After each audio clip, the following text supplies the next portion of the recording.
साथियों नमस्कार, मैं रिजवान अंसारी हाजिर हूं आपके बीच आज की कोर्ट अपडेट के साथ। साथियों, जैसा कि आपको विदित है, पूर्व में ही पता है कि आज सुनवाई लगी थी 69,000 शिक्षक भर्ती से संबंधित कई मामलों को एक साथ बंच करके आज सुनवाई होनी थी, जिसमें से एक 14,548 आकाश पटेल की याचिका भी थी, जिसमें कि बीएड को बाहर करने की प्रेयर की गई थी। आज हम आपको बताते चले, विगत कई दिनों से वकीलों की हड़ताल है, किसी मुद्दे को लेके उन्होंने काम न करने का को लेके एक हड़ताल चल रही है। आज वो हड़ताल अनवरत जारी रही। हमें उम्मीद थी कि हड़ताल समाप्त हो जाएगी और आज सुनवाई होगी, लेकिन हड़ताल समाप्त नहीं हुई और अनवरत हड़ताल जारी रही। आज का भी दिन हड़ताल पे रहा। जो केस आज लगे थे, कोर्ट ने उनको एक साथ में बोल दिया है कि एक हफ्ते बाद आएंगे। एक हफ्ते के बाद की जो काज लिस्ट है उसमें केस शो करेगा। अभी डेट निर्धारित नहीं है कि अगली तारीख कौन सी होगी सुनवाई के लिए, लेकिन एक हफ्ते में आज के जो भी केस थे वो आगे पीछे आएंगे। काज लिस्ट आने के बाद आपको स्पष्ट हो जाएगा कि कौन सी तारीख लगी हुई है। साथियों, हम आपको बताते चले कि इस पूरे के पूरे मामले पे हमने हमारी पूरी पैनी नज़र बना के रखी हुई है और यह एक किस्मत से कहिए, भाग्य से कहिए कि एक अवसर हमें मिला हुआ है। अभी इसमें हमें हड़बड़ाहट में, जल्दबाजी में या अति उत्साह में किसी भी प्रकार का कोई ऐसा कार्य नहीं करना है जिससे कि हमारे लोगों का अहित हो।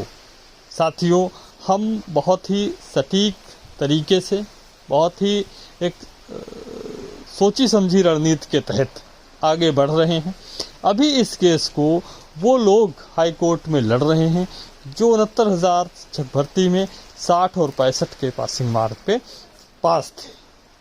अभी उनकी बात को रखते हुए वो लोग अपनी बात रखेंगे और बीएड के बाहर होते ही, जैसे बीएड बाहर होगा, बीएड के बाहर होते ही, चूंकि गवर्नमेंट ने एफिडेविट दिया था 69,000 शिक्षक भर्ती में सुप्रीम कोर्ट में कि संख्या ज़्यादा होने के कारण इतना हाई पासिंग मार्क लगाया गया है, तब हम अपनी बात अवश्य रख सकते हैं। अभी हमें हमारी बात रखने का वहाँ पे कोई औचित्य नहीं है। यदि हड़बड़ाहट में, जल्दबाजी में हमने कोई इस प्रकार का कार्य किया, वो बीएड के लोग भर्ती से बाहर जाए बिना अगर हमने अपनी बात रखने का प्रयास किया, तो जो बाहर जाने की उनकी उम्मीदें हैं वो आप ऐसे समझ सकते हैं कि वो पुनः उसमें स्थायी रूप से हो सकते हैं, रह सकते हैं और हमारा कहीं ना कहीं एक बहुत बड़ा नुकसान हो जाएगा। हम किसी के ऊपर किसी भी प्रकार की, हमेशा से हमारी पॉलिसी रही है, हम हमेशा से किसी के ऊपर किसी भी प्रकार की टीका टिप्पणी से हमेशा से हमने बचने का प्रयास किया है। कभी भी व्यक्तिगत किसी के ऊपर टीका टिप्पणी नहीं की है। यह मामला हमारा व्यक्तिगत एक आदमी का मामला नहीं हो सकता है, यह पूरे समाज का है, पूरे बीटीसी समाज का है, पूरे शिक्षामित्र समाज का है। इसलिए इसमें जो भी कार्रवाई की जाए, जो भी निर्णय लिया जाए, वो पूरे समाज को दृष्टिगत रखते हुए, सारे समाज को साथ लेकर, सारे समाज का हित नज़र के सामने रखते हुए ही फैसला लेना होगा। और इसीलिए हम और हमारी टीम बहुत ही सोच समझकर, स्टेप बाय स्टेप, कि कहां पर क्या करना उचित रहेगा और उसी के अनुसार हम कार्य कर रहे हैं। साथियों, आप यकीन मानिए कि आपके भविष्य के संरक्षण के लिए जहां पर भी अगर उचित होगा हमें सामने आना, तो हम सामने आने का कार्य भी करेंगे।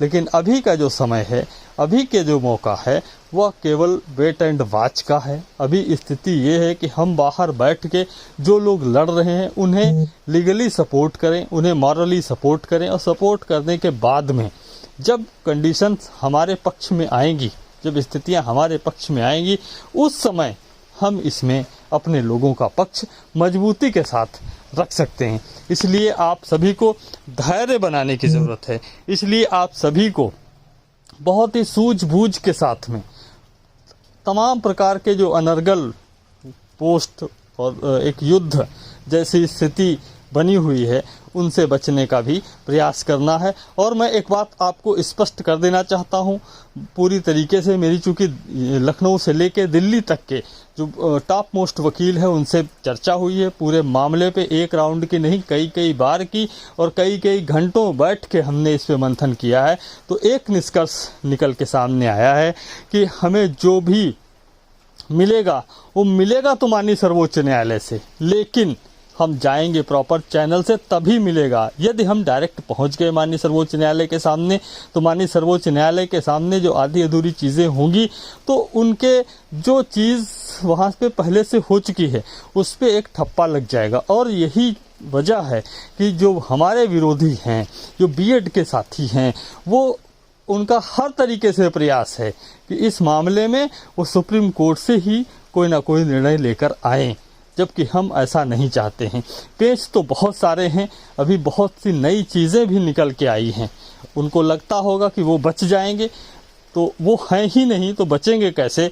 बस हाई कोर्ट से उनको निर्णय की, जो भी निर्णय हाई कोर्ट से आता है उस निर्णय की हमें प्रतीक्षा है।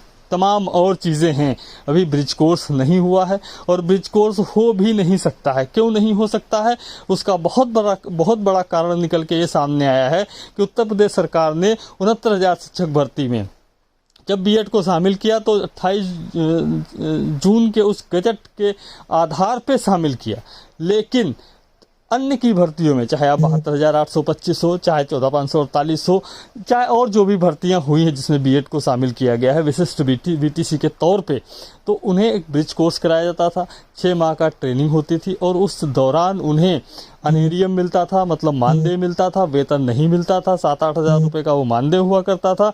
और एनसीटीई से बाकायदा गजट आने के बाद भी, मैं यहाँ पे बात को रिपीट कर रहा हूँ, गजट आने के बाद भी एनसीटीई से बाकायदा परमिशन लेनी होती थी। बाकायदा एनसीटीई को एक लेटर लिखना होता था कि हमारे यहाँ पे संख्या कम है, इस वजह से हम इनको बीएड के लोगों को प्राथमिक में रख रहे हैं। ऐसा होता था, परमिशन मांगनी होती थी और एनसीटी परमिट करती थी। एनसीटी के परमिट करने के बाद में वो ब्रिज कोर्स का एक प्रोग्राम जारी करती थी, एक पूरा मॉड्यूल जारी करती थी, ट्रेनिंग का कार्यक्रम जारी करती थी और ट्रेनिंग होती थी। चूंकि आपने उत्तर प्रदेश सरकार ने किसी भी प्रकार की परमिशन नहीं ली है और इसलिए एनसीटी, और चूंकि आज की तारीख में गजट नोटिफिकेशन भी रद्द हो चुका है, तो ब्रिज कोर्स के लिए वो कोई मॉड्यूल जारी करने नहीं जा रही है, जारी कर भी नहीं सकती है। उस गजट के बेस पे, उस गजट के आधार पे किसी भी प्रकार का मॉड्यूल नहीं जारी कर सकती। 2 चीज़ें हो गई, एक तो 28 जून 2018 का वह नोटिफिकेशन रद्द होना, दूसरी चीज़ एनसीटी से परमिशन का ना लेना।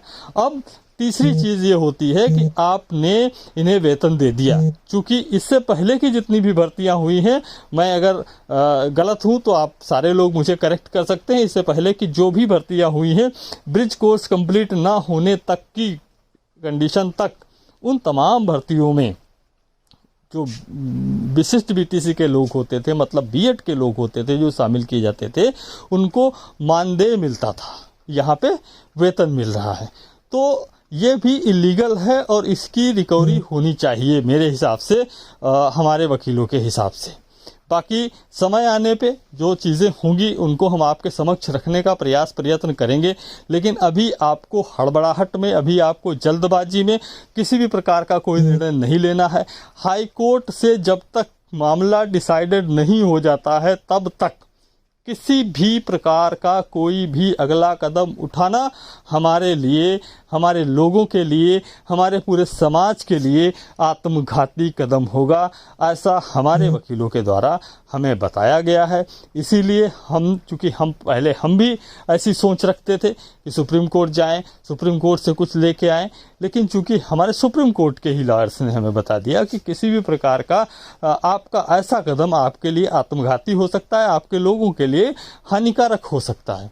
आप प्रॉपर चैनल से आइए, हाई कोर्ट में अपनी बात रखिए, हाई कोर्ट में बात रखते हुए जो भी डिसीजन हो उस डिसीजन के बाद हम सुप्रीम कोर्ट में उस पर बात रख सकते हैं। हम अपने वकीलों की सलाह के ऊपर, उनके विचार विमर्श